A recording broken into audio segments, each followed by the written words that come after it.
Hello student आज सप्तम श्रेणी कलामाणिक विषय किसी पढ़ेवा जाऊँगी तुम्हें मनोयोग सहकारे शुण। कलामाणिक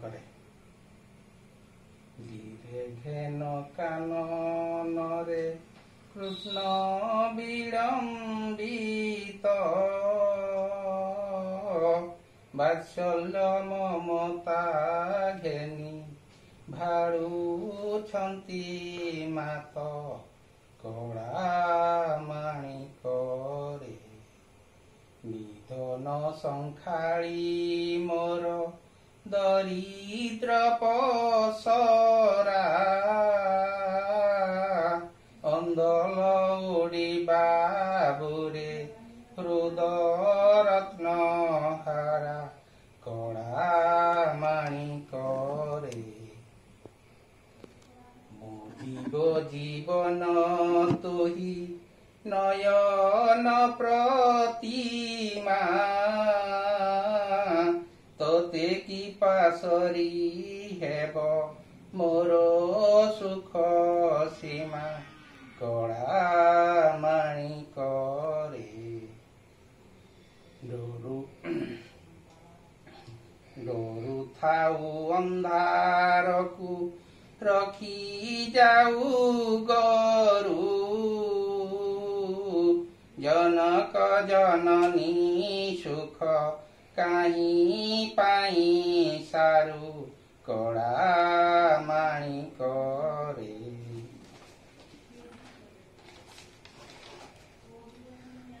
वृद्ध काले तुमहर एक नंदन हृदताप विनाशने तुहरी चंदन कलामाणिक रे घटिका अधाम सर नरुचयितोते नाची लांच मागु थाऊ लवणिके मन्ते कलामाणिक रे एपरी गीतटी गाइब तापरे ए विषय अर्थ होची माता यशोदा तांको पुओ जो कृष्ण बण को गाई चरिया चली जाइछंती गोप बालक मानक सहित से गाई चरेवा जाई सेदिन डेरी हो जाइछि संध्या पूर्वर सबुदिन फेरी आसंती किंतु सेदिन फेरी आसी पारि नांती सेतिपई माता यशोदा बहुत चिंतित हो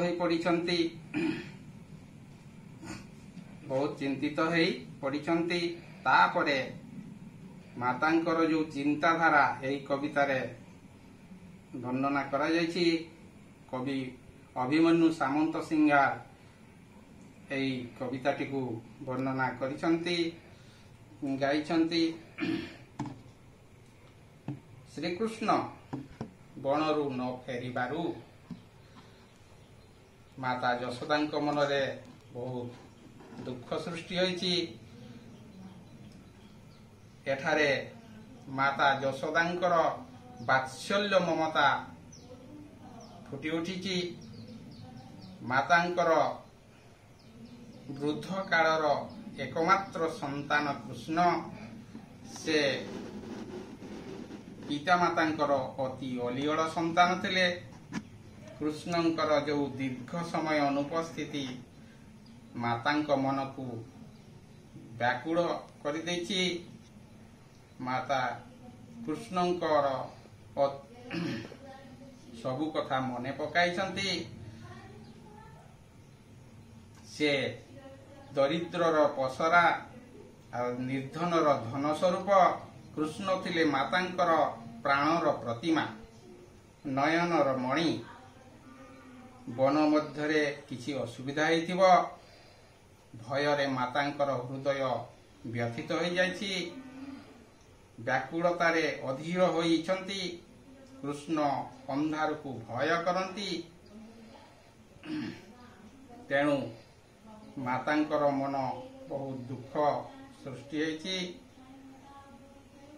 माता यशोदा जो पुओंकर अनुपस्थिति रे भांगी पड़िछन्ति। मातांक मने पड़ी जाउछि कृष्णंकर लवणी मागिबार भंगी। गटिका अधामसर खाइबाकु तांकर रुचे नाही, किंतु लहुणी चोराई खाइबा कथा मातांक आखि आगरे नाची जाउछि। माता सुनिले जे बणरे डांकिनी जोगिनी आदि निशाचर माने उपद्रव करुछन्ति। सेथिपाई से तांकर मन दुर्बल हो जाइछि। कृष्ण को मने पकाई से दुख प्रकाश करिछन्ति।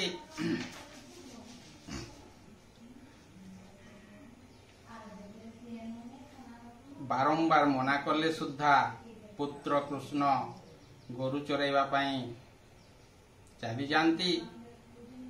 आज कहीं तांकर डेरी होइछि, तांकर गीत आउ सुना जाऊ नहीं। जो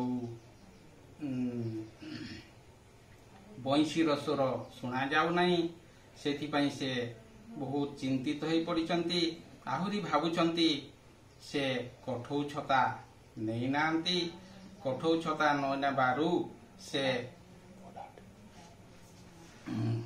तांकर देहरु झाड़ बहुथिबो एवं गोड़रे कंटा फुटी जाउथिबो। तांकर गोड़रे कष्ट होउथिबो। बोध हुए सेइथिपाई तांकर आज डेरी हो जाइछि। ए कथा तांको मनरे बहुत व्यस्त करि पकेछि। वर्तमान किछि कड़ा शब्द विषय रे कहूछि। भाळुछन्ति एटा होछि भाबुछन्ति। धीरे होछि पंडित माने शुद्धि जन माने। आ वात्सल्य ममता होछि निज पुओ झियोंक प्रति पितामातांकर गभीर स्नेह। घेन होछि ग्रहण करवा। कानन होछि बण जंगल। निधन होछि धनहीन दरिद्र गरीब। लौड़ी होछि बाड़ी। अंध लौड़ी होछि अंध लोक माने बाड़ी साहाय्य चलती। बाड़ीटी तांकर सहारा। जीवन होछि प्राण। पासरी जीवा भूली जीवा। सारू हेला शेष। जनक हेला पितामाता पिता और बापा। जननी हेला माता। नंदन हेला पुत्र।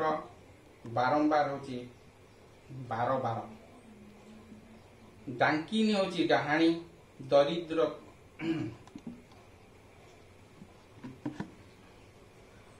हरिचंदन होछि शीतलता प्रदान करिवा श्वेत चंदन।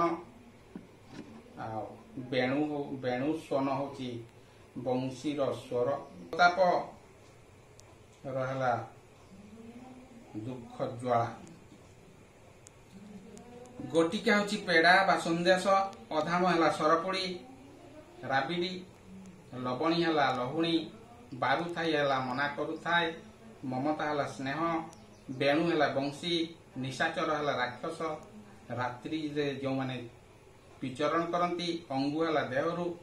श्रुति हेला सुनिबा। तरु हेला वृक्ष। मृदु हेला कमल। संखाड़ी हेला प्राणर धन। डांकुणी हेला डाहाणी। एहिपरी गीतटी बोलिब। आसंता काली ता परवर्ती विषय रे पढ़ाइबी।